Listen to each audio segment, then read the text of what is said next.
చేరువచ్చిన మీ అందరికీ యేసుక్రీస్తు నామములో వందనాలు తెలియజేస్తున్నాం. ప్రార్థించుకుందామండి. పరిశుద్ధుడైన మా పరలోకపు తండ్రి, నీ నామానికి వందనాలు నాయన. మరొక రోజు కొత్త దినాన్ని మాకు అప్పగించి ఇలా మాట్లాడే అవకాశాన్ని కలిగించినందుకు నీకు వందనాలు తెలియజేస్తున్నాం. అయ్యా, ఈరోజు కూడా మరొక మంచి అంశంతో నీ మాటల యందు నాయన, మరి నాయన మేమందరం కలిసి నేర్చుకునేలాగున మరి సహాయం చేయండి, కృప చూపండి. అనేకమైన విషయాలను బైబిల్లో నుంచి మేము బహుగా పరిశీలించి మా జీవితాలు ముందు ముందు మరి నీలోనే మరి లీనమైపోయే మంచి భక్తి మా జీవితాల్లో నింపమని వేడుకుంటూ చెప్పబోతున్న ప్రతి మాట యందు పరిశుద్ధాత్మ సహాయం నాకు తోడుగా ఉంచి నడిపించమని వేడుకుంటూ యేసుక్రీస్తు నామములో అడుగుతున్నాం తండ్రి, ఆమేన్.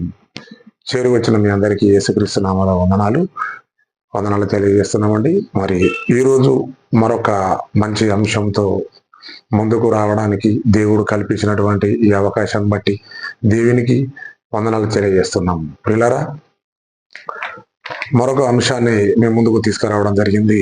అదే మాట ఇచ్చి తప్పని దేవుడు, మాట ఇచ్చి తప్పుతున్న మనుషులు. ప్రియులారా, ఇక్కడ మాట ఇచ్చి తప్పని దేవుడు, మాటను ఇచ్చి తప్పుతున్న మనుషులు అనే పాఠాన్ని ఈరోజు బైబిల్లో నుంచేని, సత్యవేదమైన గ్రంథమైనటువంటి బైబిల్లో నుంచని కొన్ని విలువైన మాటలు పంచుకోవడానికి నేను ఆశపడుతున్నాను. ప్రియులారా, మాట ఇచ్చి తప్పని దేవుడు.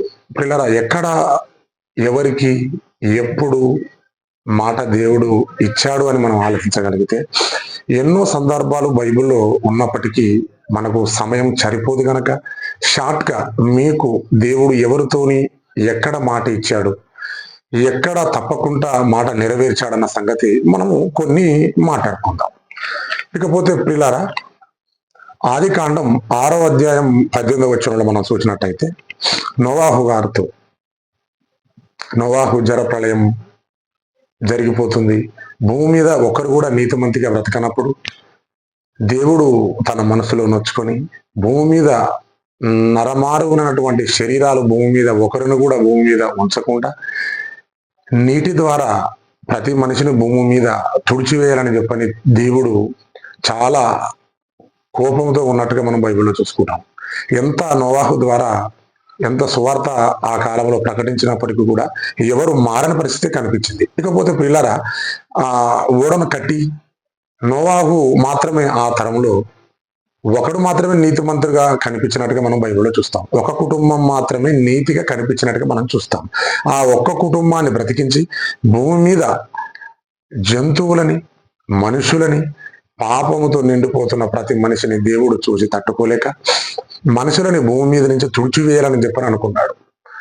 ఆకాశంలో నుంచి తూములు విప్పి సముద్రాన్నంతా ఒకటిగా చేసి మరి నోవాహుని, తన కుటుంబాన్ని, మరి అంతేకాక ఆడ మొగ భూమి మీద ఉన్నటువంటి 64 లక్షల జీవరాత్రులు, జాతులు, మరి పక్షులే కావచ్చు, జంతువులే కావచ్చు, అన్ని ఆడ మొగ అన్ని నోవాహుతో పాటు ఓడలో ప్రవేశించింది మనం తెలుసుకున్నాం. ఇకపోతే ప్రియులారా, నోవాహు జలప్రళయం జరిగిన తర్వాత వాళ్ళు అరారాతు కొండల పైన ఈ పడవ అక్కడ నిలిచిన తర్వాత నోవాహు గారితో దేవుడు ఒక నిబంధన స్థిరపరిచాడు. మనందరికీ తెలిసిందే. ఒకసారి దాన్ని చూసుకుందాం. అది ఆదికాండం 9వ అధ్యాయం 10వ వచనంలో, మేఘములో నా ధనస్సును ఉంచితిని, అది నాకును భూమికిని మధ్య నిబంధనగా గుర్తుగా నుండును. భూమిపైకి నేను మేఘమును రప్పించినప్పుడు ఆ ధనస్సు మేఘములో కనబడును. 15వ వచనం, అప్పుడు నాకును మీకును సమస్త జీవరాశులకు మధ్యనున్న నా నిబంధన జ్ఞాపకం చేసుకొందును కనుక సమస్త శరీరం నాశనం చేయుటకు అలాగ ప్రవాహము నీళ్లు రావు అన్నాడు. ఇక్కడ నోవాహు గారితో ఒక మాట అన్నాడు. ఏమన్నాడు అనంటే, నేను ఏ నీటి ద్వారా అయితే మనుషులను భూమి మీద ఉండనీయకుండా చంపేశాను, మరలా నేను మనుషులను నేను చంపను, ఒకరిని కూడా నేను నీటి ద్వారా నేను చంపనని నీతో నేను మాటిస్తున్నాను.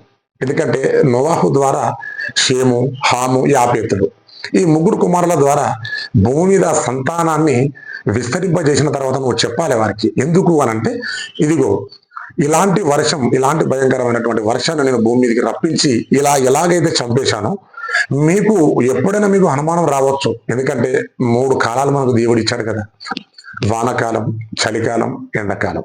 ఇకపోతే వానకాలం రాగానే ప్రచండమైన వర్షాలు కురిసినప్పుడు మానవులలో ఉన్నటువంటి ఒక భయం ఆందోళన ఖచ్చితంగా చెందుతుంది. ఎందుకంటే షేము, హాము, యాపేతుడు, నోవాహు వీరి కుటుంబం ద్వారా వచ్చే గర్భము ద్వారా వచ్చినటువంటి తన కుమారులకు, తన సంతతికి వీళ్ళు ఎలాగో చెప్తారు కదా, దేవుడు భూమి మీద ఎంతో మంది ఉన్నప్పటికీ దేవుని వైపు తన మనస్సులను మార్చుకోలేక జలప్రలాహం ద్వారా మరి భూమి మీద అందరిని తుడిచివేయడం జరిగింది.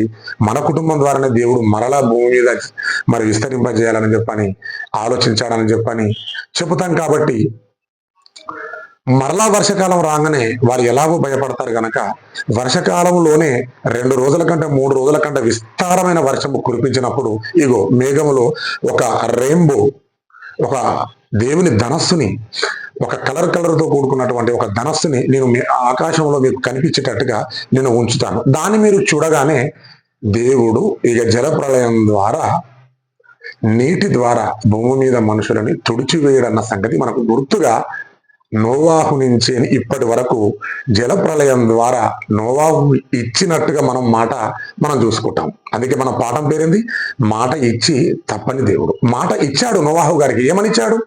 జలప్రళయం ద్వారా నేను భూమి మీద మనుషులను చంపను అని అన్నాడు.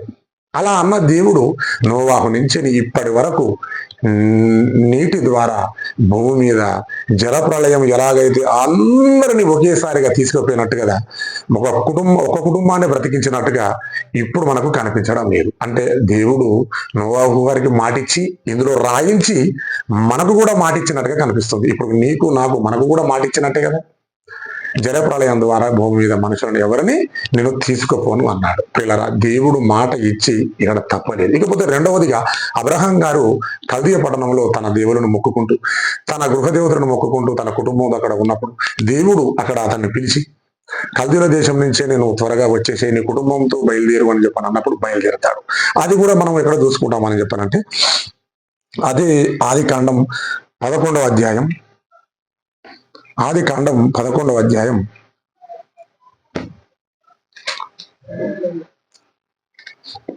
12వ అధ్యాయం 12వ అధ్యాయం 1, 2, 3 వచనాలలో యెహోవా నీవు లేచి నీ దేశం నుండి, నీ బంధువుల యొద్ద నుండి, నీ తండ్రి ఇంటి నుండి బయలుదేరి నేను నీకు చూపించే దేశమునకు వెళ్ళుము. నిన్ను గొప్ప జనముగా చేసి నిన్ను ఆశీర్వదించి నీ నామమును గొప్ప చేయును. నీవు ఆశీర్వాదంగా నుందువు, నిన్ను ఆశీర్వదించి వారిని దీవించదను అని చెప్పాడు. అంటే సమస్త జనముగా నిన్ను చేస్తాను, నువ్వు బయలుదేరు అన్నాడు. దేవుని మాటలు నమ్మాడు. శారాన్ని పట్టుకున్నాడు, తన అన్నదమ్ములని పట్టుకున్నాడు, వెళ్ళాడు. దేవుని మాటను నమ్మాడు. అక్కడ హాయికి బెతేలు మధ్య ఒక గుడారాన్ని ఏర్పరచుకున్నాడు. అప్పుడున్న కాలంలో ఆయనకు తెలిసినంతలో ఆయన సువార్త ప్రకటించినట్టుగా మనం బైబిల్లో చూసుకుంటాం. ఇకపోతే మాట ఇచ్చిన దేవుడు మాట తప్పాడా అని మనం ఆలోచించగలిగితే మాట తప్పలేదు. మరలా కొంతకాలానికి మరలా అబ్రహాం దగ్గరికి వచ్చాడు. ఏమన్నాడు ఇక్కడ? మరలా ఆదికాండం 15వ అధ్యాయం 5, 6 వచనాలలో చూసినట్టయితే, మరియు ఆయన వెలుపలికి అతనిని తీసుకొని వచ్చి అబ్రహాం గారిని, నీవు ఆకాశము వైపు తెరచూచి నక్షత్రమును లెక్కించుటకు నీ చేతనైతే లెక్కించమని చెప్పి నీ సంతానమును అలాగున చేసేదనని చెప్పాను. అతడు యెహోవాను నమ్మెను, అది ఆయనకు నీతిగా ఎంచబడను. చాలా సంవత్సరాలు అయిపోయింది, పిల్లలు పుట్టడం లేదు. దమస్కులో ఉన్నటువంటి ఒక అతన్ని ఎలియేజర్ అనే ఒక వ్యక్తిని అబ్రహాము దత్తతగా తీసుకొని తన పనివాడిగా ఉంచుకుంటాడు. నమ్మకంగా ఉంటాడు. అతడు బహుధనవంతుడని బైబిల్లో రాయబడింది. విస్తారమైన గొర్రెలు, విస్తారమైనటువంటి సంపాదన అబ్రహాం గారికి ఉన్నట్టుగా తెలిసింది. ఇంత విస్తారమైనటువంటి సంపాదన, ఇంత విస్తారమైనటువంటి బంగారు వెండి కలిగి ఉన్నటువంటి అబ్రహాం గారికి అయ్యో నాకు ఒక కుమారుడు ఉంటే బాగుండునేమో, ఎంత ఆస్తికి వాడు వారసుడు అయితే ఇంకెంత బాగుండును అని అబ్రహాం గారు అనుకున్నారు. ఈ రోజు కూడా సహజంగా ప్రతి మనిషి అనుకుంటాడు కదా. కుమారులను చేయబట్టే కదా ఈరోజు భూమి మీద ప్రతి మనిషి ఎన్నో ఆస్తులు, ఎన్నో సంపాదన సంపాదించి తన కుమారులు అనుభవిస్తూ మన కండ్ల ముందు ఉంటుంటే మనకు ఎంతో సంతోషం, ఆనందం కలుగుతుంటాం కదా. అంతే కదా. పెద్ద కుమారునికి ఒక బిల్డింగ్, చిన్న కుమారునికి ఒక బిల్డింగ్, లేదా ఉన్నదాంతలో మనం సంపాదించే ఏ ప్రాపర్టీ అయినా మనకు పుట్టిన పిల్లలకు ఇస్తేనే, చెందుతూనే వాళ్ళు అనుభవిస్తూ ఉంటూ మన కండ్ల ముందు మనం చూస్తుంటేనే కదా ఏ తల్లిదండ్రులకైనా ఆనందం, సంతోషం కలగదు. ఈరోజు దేవుడు కూడా భూమి మీద ఎంతో విస్తారమైనటువంటి సంపద పెట్టాడు. ఆయన కుమారులం కదా, ఆయన పిల్లలుగా మనం ఆకాశ పక్షులను తినమన్నాడు, మనం తింటున్నాం. మరి సముద్రంలో ఉన్నటువంటి జలచరాలు తినమన్నాడు, అవి తింటున్నాం. దేవుడు భూమి మీద అప్పగించిన ప్రతిదీ ఏదైనా మనం అనుభవిస్తుంటే దేవుడు ఆనందపడుతున్నాడు, సంతోషపడుతున్నాడు. ఇది కాక ఎవడో ఎత్తుకపోతుంటే, ఏ అపవాదు వచ్చి అనుభవిస్తుంటే మరి దేవునికి బాధ అనిపించదా? దేవుడు భూమిని ఇచ్చాడు, పండించుకోమన్నాడు, ఈరోజు పండించుకొని తింటున్నాం. దేవుడు భూమి మీద సమస్తాన్ని మానవుల వరకు ధనాన్ని ఇచ్చాడు, బంగారాన్ని ఇచ్చాడు, భూమి మీద ఎన్నో ఖనిజ సంపదలను ఇచ్చాడు. వీటన్నిటిని మానవులమైన మనమే తీసుకొని వాటిని ఆనందింపజేస్తూ మనం అనుభవించుకుంటూ తీరగా నా తండ్రి యెహోవా ఉన్నాడు, ఆయననే ద్వారానే ఈ భూమి మీద ప్రతిది కలిగిందని చెప్పని జ్ఞాపకం చేసుకుంటూ అనుభవిస్తుంటే దేవుడు ఎంత ఆనందపడతాడండి. అలాగే అబ్రహాం గారి గారు కూడా ధనవంతుడు, ఆస్తిపరుడు, సమస్తమైన విస్తారమైనటువంటి ఆస్తి ఉన్నది అక్కడ. కానీ అనుభవించడానికి కుమారుడు లేడు, బాధపడుతుండు, వృద్ధుడైపోతున్నాడు. దేవుని మాట మీద నమ్మకం మీద బయలుదేరాడు. కానీ మాట ఇచ్చాడు కదా, మాట తప్పకుండా నిజంగా దేవుడు ఉండడు కదా అని చెప్పిన నమ్మకంతో ఏ రోజు కూడా నిందించలేదు. ఎలియేజర్ను చూసి బాధపడ్డాడు, అయ్యో ఇంత ఆస్తి దత్తగా తీసుకున్నటువంటి నా కుటుంబంలో మరి దమస్కు పట్టణం నుంచి తీసుకొని వచ్చి నా ఇంట్లో పని మనిషిగా చేస్తున్న ఎలియేజర్కి ఎంత ఆస్తి పోతుందా అని బాధపడి నాకు ఒక కుమారుడు కావాలని చెప్పని అనుకున్నాడు. ఇంతకీ మాట ఇచ్చాడు దేవునికి. ఆకాశ నక్షత్రాలని చూపించాడు, అదిగో చూడు లెక్కించవా, నీ చేతనైతే నువ్వు లెక్కించు అన్నాడు. ప్రియులారా, ఇక్కడ లెక్కించగలడు మానవుడు నక్షత్రాలని? లెక్కించలేడు. అంటే అంత విస్తారమైనటువంటి జనాంగాన్ని ఇసుక రేణువులంతా లెక్క పెట్టలేనంత ఇసుక రేణు ఎలా ఉంటుందో అంతటి జనాంగాన్ని గర్భంలోకి తీసుకొని వస్తున్నా అంటున్నాడే తప్ప ఇక్కడ వెంటనే గర్భాన్ని ఇచ్చినట్టుగా మనం చూడం. ఎంత విశ్వాసం కలిగి చివరి వృద్ధాప్యం లాగా మరి పరిశోధించుండు అబ్రహాంని. నిజంగా నేను పిలిచిన నా కుమారుడు, ఎక్కడో ఉన్న కుమారుడు నేను తీసుకొచ్చాను, నేను పిలిచి మరి సరైన మార్గంలో నడిపిస్తున్నాను. మరి ముసలి వృద్ధుడయ్యేంత వరకు ఇతడులో ఓపిక ఉందా, ఇతరులు నిరీక్షణ ఉందా అని దేవుడు నిజంగా అతనికి పరీక్ష పెట్టినట్టుగా మనం చూడగలం. నిజంగా ఆ నిరీక్షకు అతను నిజంగా బలంగా నిలబడ్డాడు అన్నట్టుగా మనం చరిత్ర చూసుకున్నాం. ఇకపోతే మరొక మాట మనం చూసుకున్నట్టయితే మళ్ళా కొంతకాలానికి అబ్రహాం దగ్గరికి వచ్చినట్టయితే ఇక్కడ ఆదికాండం 18వ అధ్యాయం 11వ వచనం చూసినట్టయితే పిల్లరా, అబ్రహామును షారాయును బహుకాలం గడిచిన వృద్ధురాలై ఉండిరి. స్త్రీ ధర్మం షారాకు నిలిచిపోయిన కనుక షారా, నేను బలము ఉడికిన దానినైనని తర్వాత నాకు సుఖము కలుగున, నా యజమానుడు వృద్ధుడై ఉన్నాడు కదా, నేను తనలో నవ్వుకొనను. అంతగా యెహోవా అబ్రహాముతో వృద్ధురాలైన నేను నిశ్చయముగా ప్రసవించదను అని షారా నవ్వనేలా, యెహోవాకు అసాధ్యమైనది ఏదైనా ఉన్నదా అని అంటున్నాడు. ఇక్కడ మీ దటికి నేను వస్తాను, మరొక సంవత్సరంలో నేను ఒక కుమారుని మీకు ఇస్తాను అని ఇక్కడ వాగ్దానం చేసినట్టుగా దేవదూతలు దేవుని ద్వారా సమాచారాన్ని తీసుకొచ్చి ఇచ్చినప్పుడు ఎంత ముసలిదాయినప్పటికీ నేను ఇప్పుడు నిన్ను కంటానా, నా మరి అబ్రహాం గారు వృద్ధుడైపోయాడుగా, ఇప్పుడు అతడు ఎవరు అసలు బలం లేదు కదా, ఇప్పుడు అతడు నా దగ్గరకు వచ్చి మరి నాతో ఉండి నేను గర్భాన్ని ధరించి ఈ వృద్ధాప్యంలో అంత బలం నాకు ఉందా అని వీళ్ళలో కాస్త నమ్మకం తక్కువైనట్టుగా షారాలో మనం చూడగలం ఇక్కడ. కానీ యెహోవాకు సాధ్యమైనది ఏదైనా ఉందా అని అన్నాడు. అన్న తర్వాత నిజంగా మాట అబ్రహాం గారికి ఇచ్చాడు, మరి ఇచ్చినట్టుగా నిజంగా నిలబెట్టుకున్నాడా అని మనం ఆలోచించగలిగితే, అదే అబ్రహాం మాటకు ఇచ్చి తప్పని దేవుడు మరి ఇచ్చాడా అని మనం ఆలోచించగలిగితే ఆదికాండం 21వ అధ్యాయం, అదే ఆదికాండం 21వ అధ్యాయం మొదటి వచనాన్ని మనం చూడగలిగితే, మొదటి 1, 2, 3 వచనాలు మనం చూడగలిగితే, యెహోవా తాను చెప్పిన ప్రకారం షారాను దర్శించెను. యెహోవా తాను ఇచ్చిన మాట చొప్పున షారాను గురించి చేసెను. ఎట్టనగా దేవుడు అబ్రహాముతో చెప్పిన నిర్ణయం కాలంలో షారా గర్భవతి అయ్యను. అతని ముసలితనమందు అతనికి కుమారును కనెను. అప్పుడు అబ్రహాము తనకు పుట్టినవాడును తనకు షారా కనిన వాడునైన తన కుమారుని ఇస్సాకు అని పేరు పెట్టబడెను. పిల్లరాయి కదా, దేవుడు మాట ఇచ్చాడు, మాట తప్పలేదు. అందుకే కదా మన పాఠం పేరేంది, మాట ఇచ్చి తప్పని దేవుడు. మాట అబ్రహాం గారికి ఇచ్చాడు, తప్పలేదు. నోవాహుకి ఇచ్చాడు, జలప్రళయం ద్వారా నేను భూమి మీద ఒక మనిషిని కూడా నేను తుడిచి వేయను అని అన్నాడు. కానీ ఇప్పటికీ మనం ఎంతో వర్షం వచ్చినప్పటికీ మన కళ్ళ ముందు ఎంతో రెయిన్బో కనిపిస్తుంది. నిజంగా ఇక వర్షం ఆగిపోతుందని నేటికి మనం అనుకుంటాం. అంటే నోవాహు మాటిచ్చి నిలబెట్టుకున్నాడు, అబ్రహాం గారికి మాటిచ్చాడు, నిలబెట్టుకున్నాడు. ఒక ఇస్సాకును ఇచ్చినందుకే ఇస్కరేములంతా మనుషులు ఇచ్చినట్టుగా ఎక్కడిచ్చాడని నువ్వు అనుకుంటున్నావా? ఇయ్యలేదా? ఇస్సాకు ద్వారా పుట్టింది యాకోబు, ఏశావు. ఏశావు ఎదోమిలుగా పిలువడ్డారు, అది ఎంతో విస్తరించింది. యాకోబు ద్వారా 12 మంది పుట్టారు, 12 మంది ఇశ్రాయేలు గోత్రకర్తలుగా పిలువబడ్డారు. ఆ 12 మందితో 70 మంది అయ్యారు. ఆ 70 మంది ఐగుప్తుకి వెళ్ళారు. ఆ ఐగుప్తులో లక్షల మందిగా అయ్యారు. లక్షల మంది అయిన తర్వాత దేవుణ్ణి మర్చిపోయారు. మర్చిపోయిన అనంతరం దేవాన్ని మరల ప్రార్థిస్తే దేవుడు మొరగిన్నాడు. ఇకపోతే పిల్లారా, ఇంకొక విషయం, అబ్రహాముకు దేవుడు మాట ఇచ్చాడు కదా, ఇసుక రేణువులంతా విస్తారమైనటువంటి జనాంగాన్ని నీ నుంచి నేను తీసుకొస్తానన్నాడు. అబ్రహాము గారు ఇస్సాకు పుట్టినంత వరకే బతుకుంటాడు కదా. అబ్రహాం గారు ఇక్కడ చచ్చిపోతాడు కదా, వృద్ధుడైపోయి చనిపోతాడు కదా అబ్రహాం గారు.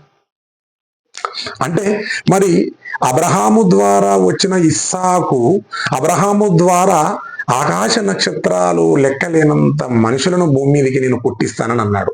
మరి అంతమంది పుట్టేదాకా అంతమందిని భూమి మీదకి రప్పించినంత వరకు మరి ఇక్కడ అబ్రహాం బ్రతికున్నాడా అంటే లేడు. ఒక ఇస్సాకును చూసే చచ్చిపోయినట్టుగా మనం చూడగలం. అంటే మాట ఇచ్చిన దేవుడు నేటికి ఉన్నాడు, మాట తీసుకున్న మనిషి ఇక్కడ లేడు. ఒక మనిషిని, తన కుమారుడైన ఒక ఇస్సాకును చూసే మరణించినట్టుగా మనం చూసుకోగలం. ఇస్సాకు ద్వారా చాలా మంది వచ్చిర్రు, కానీ అబ్రహాము మాత్రం చూసింది మాత్రం ఇక్కడ ఒకరిని, ఇస్సాకునే. అంటే ఒక ఇస్సాకుని చూసి మరణించాడు, కానీ మాట ఇచ్చిన దేవుడు మాట నిలబెట్టుకున్నాడు. లక్షల మందిని ఇశ్రాయేలునిచ్చి మాట తీసుకున్న మనిషి అబ్రహాము లేడు. మరి ఇక్కడ మరి ఎలా? మాట ఇచ్చిన మనిషి, మాట ఇచ్చిన దేవుడు నేటికి ఉన్నాడు, మాట తీసుకున్న అబ్రహాం గారు నేటికి లేడు. మరి మాట తీసుకున్న మనిషి లేడు కదా భూమి మీద అనుకొని దేవుడు మాట తప్పాడా? తప్పలేదు కదా. అది మనుషుల నైజం. మనుషుల నైజం ఎలా ఉంటుందంటే, బ్రతికి ఉన్నప్పుడే వాడు ఎవరికైనా డబ్బు ఇవ్వాలనుకుంటే ఇవ్వద్దు అనుకుంటాడు. అసలు ఇక మరణించామా, ఇకపోతే ఇక డబ్బులు వస్తాయా? అవి రావు కదా. చచ్చిందే నయ్యవరా అనుకునే లోకం ఇది. బ్రతుకున్నప్పుడే మొండిగా మనం అడిగి అడిగి అడిగి అడిగి ఎన్నో సార్లు అతడు బతిమిలాడినా నా దగ్గర లేవు అని దబాయిస్తాడు, నా దగ్గర లేవు అని చెప్పని అంటాడు. చివరికి పోలీస్ స్టేషన్లో కూడా వెళ్ళమంటాడు బ్రతుకున్నప్పుడే.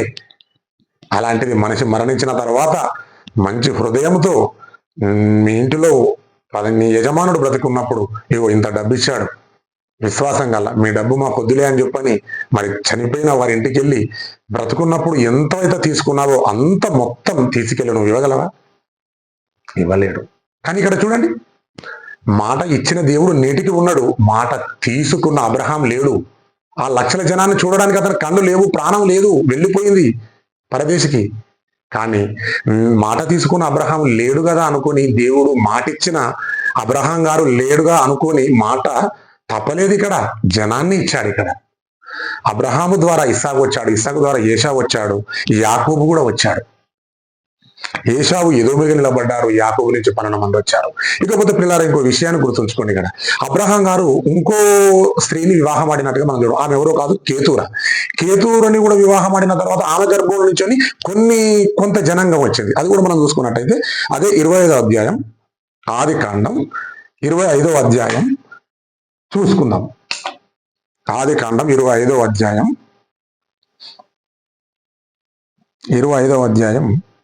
1వ వచనం.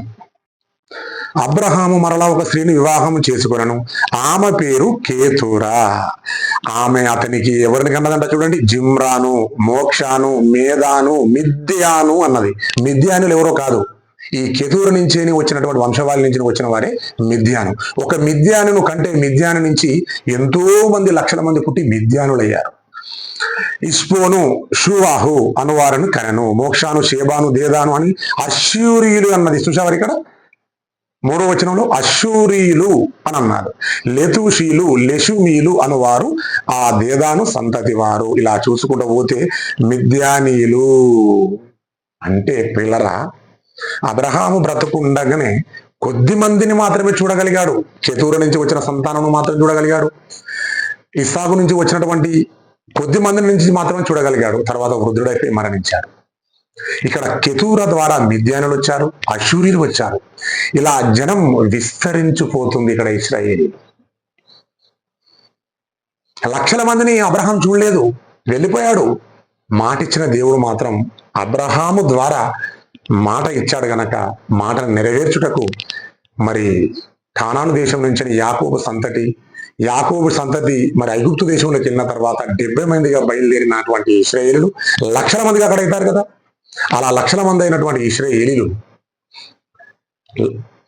మరి చెరలో ఉండి దేవునికి మొరపెట్టినప్పుడు దేవుని మర్చిపోతారు కదా.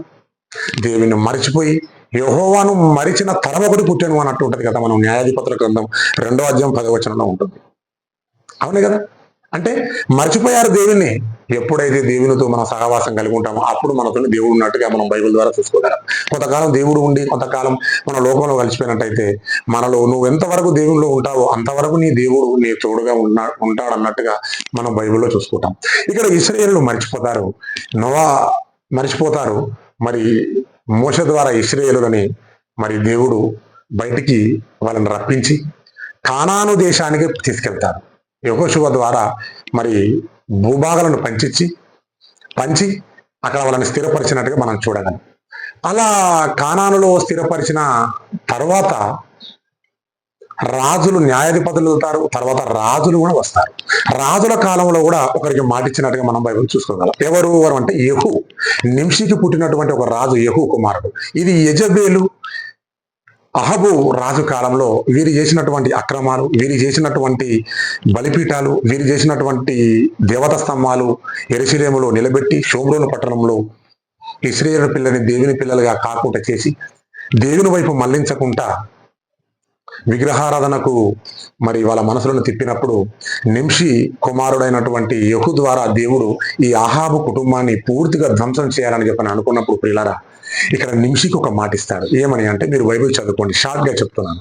ఇక్కడ ఏమనంటాడంటే, అహాబు కుటుంబాన్ని యెజబేలు కుటుంబాన్ని తన దగ్గర బంధువులైనా సరే పూర్తిగా భూమి మీద ఉండనివ్వకుండా తుడిచివేయాలి అని నింషి కుమారుడైనటువంటి యెహూకు మాటిస్తాడు. వారందరిని కనుక నువ్వు చంపినట్టయితే నీ కుటుంబంలో 4 తరాల వరకు మిమ్మల్ని రాజుగా, ఇశ్రాయేలుల రాజుగా నిలబెట్టదునని మాటిచ్చాడండి.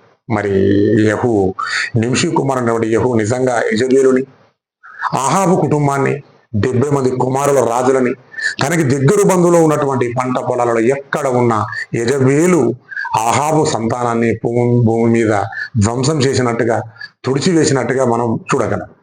దేవుడు యెహూ ఇచ్చిన మాట ప్రకారంగా 4 తరాల వరకు యెహూ సంతానంలోంచి వచ్చినటువంటి తన కుమారులని ఇశ్రాయేలుల పైన రాజులుగా ఉంచినట్టుగా మనం చూసుకోగలం. అది ఎక్కడ ఉందని మనం ఆలోచించగలిగితే, న్యాయాధిపతి 2వ రాజుల గ్రంథం 5వ అధ్యాయం 12వ వచనం. 2వ రాజుల గ్రంథం 5వ అధ్యాయం 12వ వచనంలో,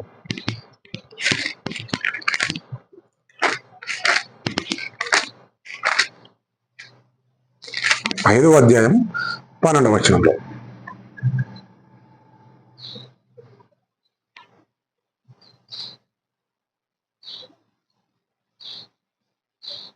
ఐదవ అధ్యాయం 12వ వచనం.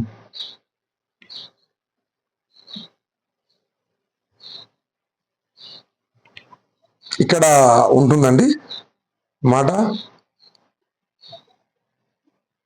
మీరు బైబిల్లో చూసుకోండి. ఇక్కడ ఉంటుంది, యెహూ కుటుంబాన్ని పూర్తిగా 4వ తరాల వరకు తన కుటుంబకులో ఉన్నటువంటి 4 కుమారులని మాట ఇచ్చి అక్కడ తన కుటుంబాన్ని నిలబెట్టినట్టుగా 4 తరాల వరకు మాట యెహూ కుటుంబానికి, యెహూకు మాట ఇచ్చిన ప్రకారంగా తన గర్భం నుంచి వచ్చినటువంటి 4 కుమారులని 4 తరాల వరకు ఉంచెను.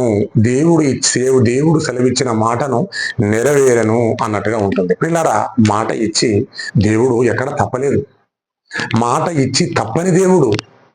పిల్లరా, ఇప్పటికి కూడా మనకు పరలోకాన్ని దేవుడు ఇస్తానన్నాడు. మాట ఇచ్చి తప్పడు. యేసుప్రభు వారు కూడా భూమి మీదకి వచ్చిన తర్వాత కూడా నేను మీకు స్థలాలని సిద్ధపరచడానికి నేను వెళ్తున్నాను కనుక నేను భూమి మీదకి వచ్చిన తర్వాత నా ఇష్టానుసారంగా నేను బ్రతకలేదు, నా తండ్రి చిత్తము నెరవేర్చుట కొరకే ఈ భూమి మీదకి నేను వచ్చి ఉన్నానన్నాడు. మీరు కూడా మీ సహోదరుల నిమిత్తం నేను ప్రాణం పెట్టినట్టయితే, మీ సహోదరుల నిమిత్తం బైబిల్ చేత పట్టుకొని సమాజానికి వెళ్ళి వాక్యం చెప్పి మీరు బ్రతుకున్న దినాలలో ఎంతో కొంత సువార్త మీరు చెప్పి మీరు కూడా నీతిగా భూమి మీద బ్రతికినట్టయితే మీ కొరకు నేను స్థలాలను సిద్ధపరచడానికి వెళ్తాను. ఆ స్థలాలలో మీరు తండ్రి దగ్గర మీరు కూర్చోచ్చు అని అంటారు. పిల్లరా, మాట ఇచ్చి ఎక్కడ కూడా దేవుడు తప్పనట్టుగా ఉంది. మరి మనం మాట ఇచ్చి తప్పుతున్న మనుషులు ఎక్కడ మనం మాట ఇచ్చాం? మాట మనం ఎక్కడ ఇచ్చాం అని నువ్వు అనుకుంటున్నావా? ఎన్ని ఇవ్వలేదు, ఇచ్చామండి. క్రైస్తవులంతా మర్చిపోయారు మాట ఇచ్చామని చెప్పాను. ఇచ్చాం. అదే బాప్తిస్మం ద్వారా. మనం ఎక్కడో ఒక దగ్గర మూల ప్రాంతంలో ఎక్కడో ఒక దగ్గర మనం వాక్యం విని మనం మారు మనసు పొందిన వాళ్ళగా మనం అంతా ఏదో ఆశతో దేవుని దగ్గరికి వస్తే ఏదో ఒకటి వస్తుందో, ఏదో మనకు దక్కుతుందో, ఏదో వస్తుంది అన్న ఉద్దేశంతో వచ్చినప్పటికీ బాప్తిస్మంలో మాత్రం మనం ఒక మాట ఇచ్చాం. ఏమని ఇచ్చామంటే, ముక్కు ఇలా పట్టుకొని నీళ్ళలో ముంచి లేచినప్పుడే నీకు వాక్యం నేర్పించినటువంటి నీ గురువు దైవ సేవకులు నీకు ముందే చెప్తారు, నువ్వు దేవుని ఎందుకు నమ్ముచున్నావు అని అన్నప్పుడు మనం అంటాం కదండి పరలోకం గురించి. ప్రతి ఆదివారం చర్చికి వస్తాము, ఇక నుంచి చెడు మాటలు మేము మాట్లాడలేము, ఇక నుంచి దూరం ఆ లోకంలో ఉన్నటువంటి మరి ఆచారాలని అంటపెట్టుకున్న మేము ఇక నుంచి పాతిపెట్టి నూతన జీవితాన్ని మరలా ప్రారంభించి యేసులో జీవితాన్ని గడుపుతామని మాట ఇచ్చాం కదా. మనం అంతా ఇచ్చాం. ప్రతి ఒక్కరు యేసును నమ్ముకున్న తర్వాత బాప్తిసంలో మన అందం పాతది మనం ఏదైతే మనలో ఉన్నాయో అవన్నీ తుడిచేసి నూతన జీవితాన్ని యేసు ద్వారా పొందుకున్న మనం నిజంగా ఉన్నాము. దేవుని కొరకు బతుకుతామని మనం మాటిచ్చాం. ప్రతి ఆదివారం చర్చికి వెళ్తామని మనం మాటిచ్చాం. నీ పొరుగు వారిని దూషించొద్దని మాటిచ్చాం. పొరుగు వారిని ఏది ఆశించొద్దని మాటిచ్చాం. చెడు చూపు చూడొద్దని మాటిచ్చాం. ఇవన్నీ మనం మాటిచ్చాం. మాట మీద మనం నిజంగా ఉన్నాం. ఇన్ని మాటిచ్చిన దేవుడు అన్ని నెరవేర్చినప్పుడు పరలోకాన్ని ఇస్తానన్న దేవుడు మాట ఇచ్చాడు కదా. మీ గురించి స్థలాలను సిద్ధపరచడానికి వెళుతున్నాను అన్నాడు కదా యేసు. నిజంగా అక్కడ ఇల్లు లేదనుకుంటున్నారా? పునాదులు గల ఆ పట్టణం నిజంగా మీరు లేదనుకుంటున్నారా? ఉన్నదండి పిల్లరా. ఖచ్చితంగా పరలోకం మనకు ఉంది. లేకపోతే భూమి మీద ఆస్తులు సంపాదించుకున్నటువంటి ధనవంతులను సైతం ఆ పునాదుల గల పట్టణం గురించి ఎదురు చూచినట్టుగా మనం బైబిల్లో చదువుకుంటాం. పిల్లారా, మనకు టైం లేదు కనుక మాట ఇచ్చి దేవుడు ఎక్కడ తప్పలేదు పిల్లారా. మాట ఇచ్చి తప్పుతున్నాము మనం మనుషులం. అందుకే ఎబ్రీలకు రాసిన పత్రికలో పౌలు గారు మాట అంటాడు చూడండి. ఎబ్రీ రాసిన పత్రిక 10వ అధ్యాయం 23వ వచనంలో ఉంటుందండి. ఎబ్రీలో రాసిన పత్రిక 10వ అధ్యాయం 23వ వచనంలో ఉంటుందండి. మనము ఒప్పుకున్నది నిశ్చలముగా పట్టుకుందుము అని ఉంటది అక్కడ చూడండి. ఎబ్రీ 10:23 ఇక్కడ ఏమున్నా చూడండి. వాగ్దానం చేసిన వాడు నమ్మదగిన వాడు. వాగ్దానం చేసిన వాడు నోవాహు వాగ్దానం చేసింది ఎవరు? దేవుడే. నేటికి జలప్రళయం ద్వారా మనుషులను తీసుకోకపోవడం లేదు. అబ్రహాం గారికి నమ్మకమైన వాడు వాగ్దానం చేసిండు. ఇస్సాకు ద్వారా నీ కుటుంబాన్ని ఇసుక రేణువులంతా జనాన్ని ఇశ్రాయేలు రప్పించుకుంటానన్నాడు. ఇచ్చాడా? నేటికి ఇశ్రాయేలు సమాజంలో ఉన్నారు, యూదులు ఉన్నారు. ఇసుక రేణువులంతా జనాంగాన్ని ఇస్తా అన్నాడు. అబ్రహాంగా మాటిచ్చాడు, నిలబెట్టుకున్నాడు. నింషి కుమారుడైన యెహూకు మాటిచ్చాడు. 4 తరాల వరకు అహాబు కుటుంబాన్ని, అహాబు సంతానాన్ని భూమి మీద నువ్వు తుడిచివేసినట్టయితే 4 తరాల వరకు నీ కుమారులు రాజుగా ఉంటారన్నాడు. 4 తరాల వరకు రాజుగా ఉన్నాడు. కానీ ఇక్కడ పిల్లరా, యెహూకు మాటిచ్చి తప్పలేదు. కానీ యెహూ మాత్రం కొంతవరకే దేవుని కొరకు బతికి మళ్ళా ఉన్నత స్థలాలలో దేవతా స్తంభాలలో మరలా పూజించి దేవునికి వ్యతిరేకంగా బతికిండు. కానీ వ్యతిరేకంగా బతికినప్పటికీ కూడా మాటిచ్చాడు కనుక 4 తరాల వరకు యెహూ సంతానాన్ని రాజులుగా 4 తరాల వరకు తన కుమారులు ఏలినట్టుగా మనం చరిత్రలో చూసుకోగలం. మనిషి మాటిచ్చి తప్పగలడేమో కానీ దేవుడు మాటిచ్చి తప్పలేడు. యేసు కూడా భూమి మీదకి వచ్చాడు, మాటిచ్చాడు. మీ కొరకు స్థలాలను సిద్ధపరచడానికి వెళుతున్నాను. నా ఇష్టాన్ని నేను భూమి మీదకి నెరవేర్చుకోవడానికి రాలేదు, నా తండ్రి ఇష్టాన్ని నెరవేర్చడానికి భూమి మీద వచ్చాను కనుక మీరు నీతిగా బ్రతకండి, దేవుని కొరకు బ్రతకండి, సేవ చేయండి, జనాలకు వెళ్ళండి. మన ఆయుష్ని ఆవిరితో పోల్చాడు, గడ్డితో పోల్చాడు. మీరు ఇప్పుడు కనబడతారు, తర్వాత కనబడరు అన్నాడు, గడ్డితో పోల్చాడు. అన్నం ఉడికిందా లేదని చెప్పడం మీద ప్లేట్ తీసేలోపు ఆవిరి మనకు అప్పుడే కనిపిస్తుంది, తెల్లగా వెంటనే కనబడబోతుంది. అంటే 6 అడుగుల మనిషిలో ఉన్నటువంటి ఆత్మ ఆవిరితో పోల్చాడు, గడ్డితో పోల్చాడు. మీరు ఇందులో కనబడి అందులో మాయమైపోయి ఆవిరి వంటి జీవితం అన్నాడు. కనుక ఆ పునాదులు గల పట్టణం, అక్కడ శాశ్వతమైన పట్టణం అక్కడ ఉంది. మీరు నిర్విరగురమైనటువంటి అక్కడ పట్టణం ఒకటి ఉంది. మీరు అక్కడ తండ్రితో ఆనందంగా సంతోషంగా ఆయన ఆత్మను చూసి నువ్వు తట్టుకోగలవా? దగదగ దగదగ దగ మెరిసే ఆ విశ్వం, ఆ రూపాన్ని చూసి నువ్వు తట్టుకోగలవా? ప్రకృతిలో పెట్టిన అందాలను చూసి మనం తట్టుకోలేని మనం దేవుడు సృష్టించినటువంటి అందాలను చూసి ఉప్పొంగి జలపాతాలు ఎన్నో ఆహ్లాదకరమైనటువంటి ఎన్నో మరి ప్రకృతిలో ఉన్నటువంటి ఎన్నో మనకు చూపిస్తున్నారు. అది మంచు కొండలు కావచ్చు, మంచు పర్వతాలు కావచ్చు, ఎన్నో జంతువులు కావచ్చు. వీటన్ని చూసి దేవుడు సృష్టించిన వాటిలో భూమి మీద ఏదో చూసి ఆనందపడుతున్నప్పుడు ఆ ఆత్మను నువ్వు మరణించిన తర్వాత దేవుని దగ్గరికి వెళ్ళిన తర్వాత నువ్వు చూడగలిగితే తట్టుకోగలవు ఆనందం. మరి అది చూడాలని నీకుందా? అది చూడాలని నీకుందా? ప్రతి మనిషి మరణించి అది చూడాలనుకోవాలనుకుంటే భూమి మీద తండ్రి పని చేయాలి, దేవుని పని నువ్వు ప్రారంభించాలి. 66 పుస్తకాల్లో బైబిల్లో ఉన్న ప్రతి విషయాన్ని నీ మనసులో ఉంచుకోవాలి, లోకాన్ని దూరపరచాలి. మరి దేవుని కొరకు నువ్వు సేవ చేయాలన్న ఆరాటపడాలి. అప్పుడే నువ్వు తండ్రిని చూడగలవు. మాట ఇచ్చి తప్పలేదు దేవుడు. మాట ఇచ్చి తప్పుతున్న మనిషి ఇచ్చాడండి దేవునికి మాట. యేసుక్రీస్తులో బాప్తిసం పొందిన తర్వాత మాట ఇచ్చాం. మనం పరలోకానికి వెళ్ళాలని మాట ఇచ్చాం. పరలోకం కొరకు ఏదంటే అది సేవ చేస్తానని మాట ఇచ్చాం. సినిమాలకు వెళ్ళకూడదు అని చెప్పని అన్నాము. ప్రతి ఆదివారం గుడికి తప్పకూడదు వస్తామని అన్నాము. నీ పొరుగు వారిని తిట్టొద్దు అన్నాము. ప్రతి ఒక్కటి దేవునిలో బ్రతుకుతామన్నాము. కొంతకాలమే ఉన్నాము. తర్వాత ఈరోజు చర్చికి వస్తున్న మనిషి వైన్స్ లో కనిపిస్తున్నావు, చెడు మాటలు మాట్లాడుతున్నావు, రోడ్డు మీద వెళ్తే చెడు చూపులు చూస్తున్నావు. నీ జీవితం ఏం బాగలేదు. బాప్తిసం తీసుకున్నప్పుడు ఒక రకంగా ఉన్నావు, కొంతకాలం తర్వాత నువ్వు ఒక రకంగా ఉన్నావు. మాట ఇచ్చావు, మాట తప్పుతున్నావు.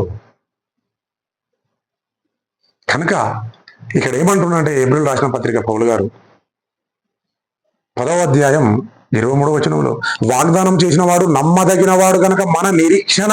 దేని గురించి నిరీక్షిస్తున్నావు? ఎవడు తిట్టినా పడుతున్నావా? ఎవడైనా చేయి తీసుకుంటున్నా దేవాని స్తోత్రం అని అంటున్నావా? స్తెఫేనులాగా ఒక యేసులాగా వీరు ఏం చేస్తున్నారో వీరికి తెలియదని నువ్వు అంటున్నావా? అంటలేని పంటికి పన్ను, కంటికి కన్ను, నేటికి బాప్తిసం తీసుకున్న తర్వాత ఇంకా నీలో గర్వం ఉంది అంటే దేవునికి మాట ఇచ్చి తప్పుతున్నట్టే కదా అయ్యా. దేవునికి మాట ఇచ్చావు, మనమందరం మాట ఇచ్చాం, తప్పుతున్నాం. పరలోకం వెళ్తావా? వెళ్ళగలవా నువ్వు పరలోకానికి? వెళ్ళలేవు. నువ్వు నేను మనమంతా పరలోకం వెళ్ళాలంటే మాట ఇచ్చాము బాప్తిసంలో నీ కొరకు బ్రతుకుతామని. సత్యంత వరకు నమ్మకంగా ఉంటా అన్నాం. అంతవరకు సహించిన వాడే రక్షింపబడునని నేర్చుకున్నావు నువ్వు, నేను నేర్చుకున్నాను. కానీ మధ్యలో పడిపోతున్నాం. 1 కొరింథీయులకు రాసిన పత్రిక 10వ అధ్యాయం 11-12 వచనంలో ఉంటుంది, తాను నిలిచుచున్నానని తలంచుకొని వాడు పడకుండున్నట్లు జాగ్రత్తగా చూచుకొనవలెను. నువ్వు దేవుళ్ళు ఉన్నావని నువ్వు అనుకుంటున్నావు, నిలబడుతున్నానని అనుకుంటున్నావు, సేవ చేస్తున్నానని అనుకుంటున్నావు, ఆదివారం ఒక గుడికి వెళ్తే సరిపోతుంది అనుకుంటున్నావు. లేవు నువ్వు. పరలోకం అంత ఈజీ కాదండి. లోకంతో ఉంటూ దేవునితో ఉంటున్నానని నువ్వు అనుకుంటున్నావు. కాదు. లోకముతో ఎలా మెదలాలో గంతవరకే మెదిలి మిగిలినంత సమయం దేవునికి అప్పగించిన నాడే నువ్వు ఆ పరలోకాన్ని, ఆ తండ్రి దగ్గరికి, అంత పెద్ద విశ్వ రూపాన్ని నువ్వు చూడగలవు. పిల్లరా, ఇక్కడ ఒక మాట చూడండి, వాగ్దానం చేసిన వాడు నమ్మదగిన వాడు కనుక మన నిరీక్షణ విషయమై. ఎప్పుడైతే యేసును నమ్ముకొని బాప్తిసం తీసుకొని పరలోకం కొరకు బతుకుతున్నావో, నిరీక్షణ కలిగి ఉన్నావో, ప్రతి శ్రమకు ఓర్చుకొని ఉన్నావో, ప్రతి ఒక్కరిని సహోదరులను ప్రేమించుకొని బ్రతుకుతున్నావో, నిరీక్షణ కలిగి ఉన్నావో, ఈ రోగం నుంచి కొద్ది రోజులలో నేను వెళ్ళిపోతానని చెప్పడం నువ్వు నిరీక్షణ కలిగి ఉన్నావో, ఆ పరలోకం కొరకు నిరీక్షణ కలిగి ఉన్నావో, మనము ఒప్పుకున్నది నిశ్చలముగా పట్టుకుందాము అంటున్నాడు ఇక్కడ. చూడండి, మన నిరీక్షణ విషయమై మనం ఒప్పుకున్నది నిశ్చలముగా పట్టుకుందాము. ఏం ఒప్పుకున్నాము? బాప్తిసంలో ఒప్పుకున్నాము. నీ కొరకు బ్రతుకుతామని ఒప్పుకున్నాము, నీ కొరకు జీవిస్తానని ఒప్పుకున్నావు. అయ్యా, నా మట్టుకైతే బతుకుడ క్రీస్తే, చావైతే లాభం అని ఒప్పుకున్నాము. ఉన్నామా? లేము. పిల్లరా, మాట ఇచ్చి దేవుడు తప్పలేదు, మాట ఇచ్చి తప్పుతున్న మనుషులం మనం. వద్దండి పిల్లలు, వద్దు. ఇప్పటికైనా బ్రతికి ఉన్నావు, ఇప్పటికైనా నీకు అవకాశం ఉంది. రా, దేవుని దగ్గరికి రా. ఒకప్పుడు నువ్వు ఎలా బోధించావు, ఒకప్పుడు నీ ప్రార్థన ఎలా ఉండే, ఒకప్పుడు నువ్వు ఆ సంఘంలో ఎలా వాడబడగలిగావు, ఒకప్పుడు నువ్వు ఎక్కడ సభలు జరుగుతాయి అక్కడ మరి బైబుల్ని ఇలా సంకల పెట్టుకుని వెంటనే వెళ్ళిపోయేవాడు. నీ భార్య చెప్పినా వినలేదు, నీ పిల్లలు చెప్పినా వినలేదు. వ్యాపారంలో తగ్గుముఖం పట్టించి దేవుని వైపు ఎక్కువగా చూపించిన వాడు ఒకప్పుడు పడిపోయావు. నిలబడు. ఆ పరలోకం గురించి, పరలోకానికి నువ్వు వెళ్ళొద్దా? నీ కొరకు యేసు ప్రభు వారు నా కొరకు మనందరి కొరకు స్థిరపరుస్తానని వెళ్ళిపోయారు. ఇంట్లో సిద్ధపరుస్తున్నాడు. మరి ఇంకెవరు స్వతంత్రించుకుంటారు ఆ పరలోకాన్ని? ఎవరు స్వతంత్రించుకుంటారు? మనమే కదా, మనకే కదా పరలోకాన్ని ఇస్తానంటున్నాడు. వెళ్ళాలి అక్కడికి. నువ్వు నేను మనందరం వెళ్ళాలి కనుక మంచి మనసుతో దేవునికి మనం మాటిచ్చాం. దేవుడు మనకు మాటిచ్చాడు, మీకు పరలోకంలో ఆ పునాదుల గల పట్టణంలో మీకు స్థలాలను సిద్ధపరుస్తానన్నాడు. మరి ఇచ్చిన దేవుడు మాట మీద ఎలాగో ఉండగలడు. మాట ఇచ్చిన మనుషులం మనం కూడా మాట మీద నిలబడతాం. ఓకే, ప్రార్థించుకున్నాం. పరలోకంలో ఉన్న మా కన్న తండ్రి, నీ పాదాల వందనాలు అయ్యా. నీ విలువైన మాటలు, కొన్ని మాటలు నేను చెప్పాను తండ్రి. మాట ఇచ్చి నువ్వు నిజంగా తప్పలేదు. మాట ఇచ్చి తప్పుతున్నాం మేము తండ్రి. మేము కూడా మాట ఇచ్చాం తండ్రి. బాప్తిసంలో నీ కొరకు బతుకుతామని, నీ కుమారు కొరకు బతుకుతామని, మేము ఎక్కడ తప్పిపోతామోనని చెప్పని ప్రేమించి సంచకరమైనటువంటి పరిశుధాత్మని మాలో ఉంచుతున్నావు. ఎక్కడ తప్పిపోతారో నా కుమారులు అని. ఎంత ప్రేమ తండ్రి మేమంటే. ఆ ప్రేమని మేము గుర్తుంచుకొని నువ్వు రాయబడినటువంటి ఏకైక ఒక గ్రంథం భూమి మీద మేము చదువుతున్నప్పుడు మా జీవితంలో ఎన్నో పుస్తకాలు మేము చదివాము తండ్రి. నాయన పట్టి చదివాము తండ్రి. ఒకే ఒక గ్రంథం, ఏకైక గ్రంథం బైబుల్. దాన్ని కూడా మేము చదవలేకపోతున్నాం తండ్రి. సోమరిపోతున్నాం తండ్రి. ఈ గ్రంథాన్ని మేము పట్టికలుగా 66 పుస్తకాల్లో ఉన్నటువంటి మహాజ్ఞానాన్ని మేము నేర్చుకొని ధైర్యం కలిగి సమాజంలో నిలబడి వాక్యం చెప్పగలిగే మంచి ధైర్యాన్ని మాకు నింపమని వేడుకుంటూ యేసుక్రీస్తు నామములో అడుగుతున్నాం తండ్రి. ఆమేన్.